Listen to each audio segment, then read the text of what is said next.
अशोक मंडल ने निरसा विधानसभा से जयराम की पार्टी जेएलकेएम से भरा अपना नामांकन।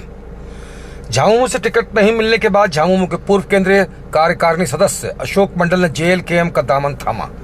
इसके बाद उन्होंने आज नामांकन किया। उन्होंने कहा कि एक बार जनता निरसा का नेतृत्व करने का मौका दे। जो काम पिछले कई सालों से नहीं हो पाया है, विकास को निश्चित रूप से होगा। अशोक मंडल झामुमो के कद्दावर नेता थे। 2019 के विधानसभा चुनाव में उन्होंने निरसा से झामुमो के टिकट से चुनाव लड़ा। तीसरे नंबर पर 44,000 मत लाए थे। गठबंधन होने के बाद अशोक मंडल में जयराम महतो की पार्टी से चुनाव लड़ने का निर्णय लिया है। यदि आप पार्टी छोड़कर आपने 3 साल बिताए थे जिस पार्टी में, देखिए, राजनीतिक एक ऐसा चीज है और पूरे देश में ये राजनीतिक हलचल चुनाव के पीरियड में आपको देखा जाता है और सारे लोग देखने का काम करते हैं। तो खूब बहुत स्वाभाविक बात है, जहाँ जो आदमी क्रांति करता है, लड़ाई करता है और उसके हक अधिकार अगर नहीं मिलता है तो निश्चित रूप से लोग अपने आप को परिवर्तन करने का चिंतन मंथन करता है। यही सही बात है। वहाँ पे 2 प्रत्याशी दिग्गज है, अपने आप को कहाँ देख रहे हैं? देखिए, दिग्गज तो हम नहीं कहेंगे। हाँ, एक आदमी क्षेत्रीय दल का नेतृत्व करता था और दूसरा आदमी राष्ट्रीय दल का नेतृत्व जरूर करता है।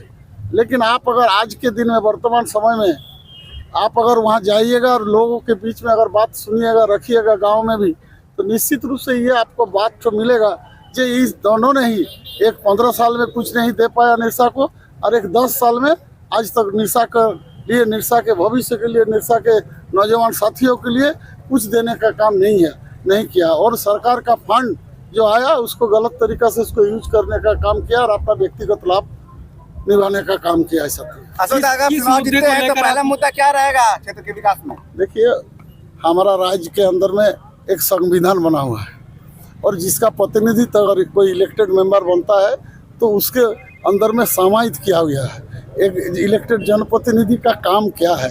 तो निश्चित रूप से मैं भरोसा कर सकते हैं, निरसा ऐसा संसाधन से भरा हुआ जगह है। निरसा विधानसभा, इस जगह पर बहुत सारे ऐसे काम समाज के लिए, विकास के लिए और यहाँ के जनता के लिए किया जा सकता है। यही सच्चाई है। जयराम महतो की पार्टी को ही क्यों चुना आपने? पार्टी में तो आज निर्दलीय भी आप चुनाव लड़ सकते थे। आप जो आज ठीक है, आपका बात तो हमने सुना। आप एक चीज बताइए,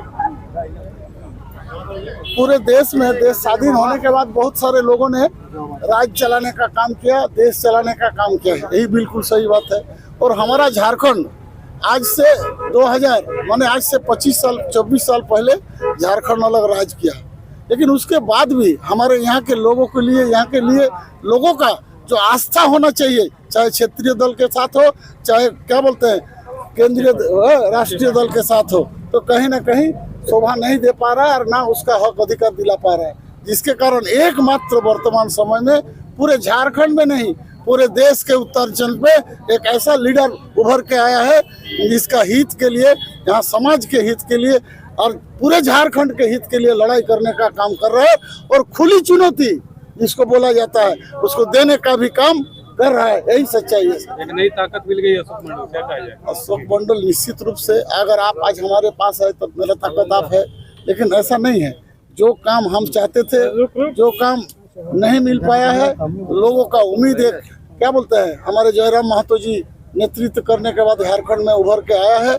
और निश्चित रूप से ये झारखंड मुक्ति मोर्चा छोड़िए, चाहे भारतीय जनता पार्टी की बात अगर कहेंगे, वर्तमान समय में लोगों का जो आस्था है, तो आज जयराम नौजवानों का भी जो आस्था है हमारा जयराम महतो जी के ऊपर में है। और मेरा विश्वास है निश्चित रूप से हमारा झारखंड के लड़ाई के लिए, हक अधिकार हुकूक के लिए ये लड़ाई करेंगे और अधिकार दिलाने का काम करेंगे, ये विश्वास है। निरसा विधानसभा से क्या लोगों से क्या कुछ अपील कीजिएगा?